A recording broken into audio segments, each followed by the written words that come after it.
Okay, there are 6. But we know that it has to be on this list. All of them will be from this list. So now that we know how to get all those possible zeros, let's do the whole thing. Let's find them already. So it says use the rational zero test and the factoring theorem to find all the zeros of the function, because they are zeros if their remainder is 0. And write the complete factorization of the function. In other words, list them down as factors as well. So this is your f of x, 2x to the 4th minus 13x cubed plus 21x squared minus 2x minus 8. Hold on. Okay. When we did the examples in the front, did you notice about how many factors there are? What will tell us how many factors? Very good. The highest exponent will tell you how many there are. And that's basically what fundamental theorem algebra says. Okay, that's the fundamental theorem algebra. Alright, but okay, right now we're just doing the introduction of the fundamental theorem. Alright, so that means that we need 4. Okay, 4 of them. But okay, so that we're not going blind on this, that we're not just getting random numbers to try and find out if the remainder is 0, that's why we list the P over Q, so that we have a way to cut down the possibilities, because the answers must come from those lists. So our P is which one? -8. And our Q is the 2. So factors of P: 1, 2, and 4, and 8. Okay, 1 times 8 and 2 times 4 will give you 8. In the denominator, it's 1 and 2 only. Oh, that's good. Okay, the less number, the better. So our P over Q's then will be positive, negative. Start from the 1, so it's 1 and 1/2. Then we go to the 2. So 2 over 2 is 1, we already have it. So we go to the 4, and 4 over 1 is 4. And 4 over 2 is 2, but we already got the 2, so we don't need to add it. So we're down to the 8. 8 over 1 is 8, and 8 over 2 is 4. Oh, but we have it already. So we only have those. Oh, so that's not too bad. Okay, and there's only one fraction. So we got 2, 4, 6, 8, 10, because one is positive, the other was negative. That's why we have 10. So we have 10 possibilities, and we're getting 4 from them. But don't forget that you can use the factors more than once because of multiplicity. Okay, so it's possible we have to do the exact same number. All right, so let's start from the very first. I always start from the 1, then I'll make my way to the big numbers. So I'm gonna start with positive 1. So first, synthetic division. So that would be any missing terms? No. 4, 3, 2, 1. No. So set it up. So it's 2, negative 13, positive 21, negative 2, negative 8. There you go. Right? So now I'm going to try my first number from the list, positive 1. Okay, so this will be 1. You have to do that for each one, yeah? Until you get down to squared. Because once it's squared, you can factor or use quadratic formula. So, okay, we're going to just keep on trying all the numbers from this a list of possible zeros, and the one that will give us 0 on the remainder will be one of the factors. Okay, so for the first one, bring down the 2. Hopefully, the first one will work out. 2 times 1 is 2. Negative 13 plus 2 is negative 11. Negative 11 times 1 is negative 11. 21 minus 11 is positive 10. 10 times 1 is positive 10. Negative 2 plus 10 is positive 8. And of course, 0. Yay! we got the first one.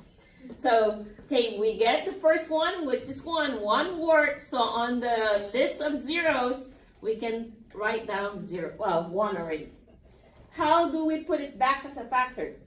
That's plus 1. X. Minus 1. X minus 1. Remember, okay, 1 came from X minus 1. So we have our first factor also, X minus 1. But we need 3 more because it's the 4th power. So we have to have 4 of them. So, but remember, once we find a 0, we reduce K already to the new numbers. So it will just be shorter now. So it's going to be 2, negative 11, positive 10, positive 8. And I'm going to go down my list. The next number on my list is negative 1. Okay. So it's like you're the detective. You have to find the right one. So write down the 2. Right? Then 2 times negative 1 is negative 2. Negative 11 and negative 2 is negative 13.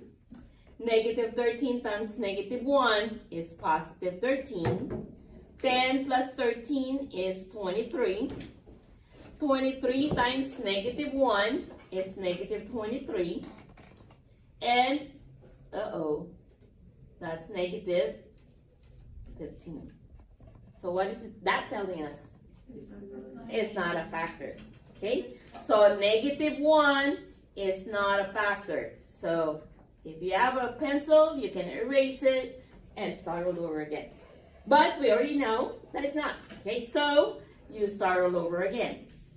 But not from the original, but from the last, okay, synthetic division that gives us a remainder 0. So it's going to be 2, negative 11, 10, and 8. Okay, now look at my next one. 1/2. Do we like fraction? No, so I'm going to skip that and make that my last one if I have to. So I'm going to go to positive 2 instead. So I'm going to skip that. I'm going to go to 2. So 2. Okay. Bring down the 2. 2 times 2 is 4. Negative 11 plus 4 is negative 7. Negative 7 times 2 is negative 14. 10 plus negative 14 is negative 4. Negative 4 times 2, negative 8. Oh, we strike gold. Okay, go! We got the answer. Okay, so now we're down to what is the exponent for the 2? What's the variable? 2x to the squared now. Now we can factor. So it's going to be 2x squared minus 7x minus 4. Okay, so now we can factor. You can use quadratic formula. Remember, there are different ways to solve quadratic equations or quadratic functions. So, okay, I'm going to factor out 2x squared minus 7x minus 4, right? And unfortunately, we have a 2 in the front, so we're going to have to do it all the way to grouping. We cannot just use the shortcut. So multiply 2 times negative 4, negative 8. That will add up to negative 7. And that's just 1 times the first one, 1 times 8. But which one is negative? Negative 8. The negative 8. So if we add 1 plus negative 8, you're going to get negative 7. So we're going to do groupings. So the middle term, negative 7x, we're going to change it to 1x minus 8x. So plus 1x minus 8x, and don't forget the minus 4. Now it's 4 terms. We're going to do factor by grouping. So the first 2, we need to find the GCF, which is just x. So it's, take out the x from 2x squared, it's 2x. Take out the x from 1x, it's just going to be positive 1. Then, since it starts with a negative, that means the GCF is also going to be negative. And it's just negative 4. And of course, if you divide negative by negative, it's a positive. And 8 divided by 4 is 2. So it's 2x. And this should give us positive 1, and it will, because negative 4 divided by negative 4. And there's your 2 factors. You just have to write them down. So the last two factors will be x minus 4 times 2x plus 1. Oh, I didn't keep up with my list here. Okay, so our zeros then, we got the 1, we have the 2, that gave us also a 0 remainder, so add the 2, and then, this is not solved yet, but we already know how to solve. So from x minus 4, what would that give us? 4, and from 2x plus 1? 1, negative 1/2, because you subtract 1, and then divide by 2. So all of these baby steps, you don't need to show me all those baby steps. You can just write the answer right away. So on our list of zeros, it will be 4 and negative 1/2. And if you look at our P over Q's, they're all on that list. Even the negative 1/2, it's right there. Okay, so. Okay, so I'm not done yet with the factorization, so make sure you add it. So after x minus 1, we need to put back 2 as a factor. So that means that's, just do the opposite, so it's going to be minus 2. Positive 4 will be x minus 4. What about the negative 1/2? 2x plus 1. 2x plus 1. Okay, whatever the denominator is, that's the number in front of the x, and then do the opposite sign. So 2x plus 1. There you go. Alright, so if you take to check your answer, multiply them all and see whether you're going to get, okay, and you know that that's going to happen in one of our lessons. I'm going to give you the factors, I'm going to give you the zeros, and then you have to give me the polynomial. Alright, now, hold on, because there's a trick. How many doesn't like really factoring? Because there's another way. And also a way for you to check your answers.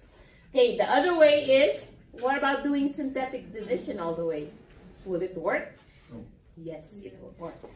So, let's say for example, let's say we got down to this, right? We found 2 already. So I'm going to continue doing synthetic division. So it's 2, negative 7, negative 4. And I'm going to continue with my lists. Remember, they all came from this list. So I'm going to go to the next one on the list, which is positive 4. So I'm going to put 4, right? I bring down my 2. 2 times 4 is 8. That gives me positive 1. 1 times 4, 4. And there you go. So that means 4 is a factor or is 0. Okay? Now, the rest. So if I found my third factor, because the remainder is 0 right here, what is now the variable with the x, with the 2? 2x. 2x. So this is just simply 2x plus 1. And isn't that the one that we did? So all we need to do is to just put it equal to 0 and solve a linear equation, which will give you negative 1/2. So, in other words, will synthetic division always work? Yes. Okay? Yes, it will. Okay? So, you have the option now, since we've taught you different ways to solve a quadratic equation, you can do synthetic division all the way, or factor it out, or use the quadratic formula. Okay, it doesn't matter. Okay, because the whole point is for you to get all the zeros, find and write all the factors, and pretty soon also how to graph it. Okay, all right, we're done. So do your summit next.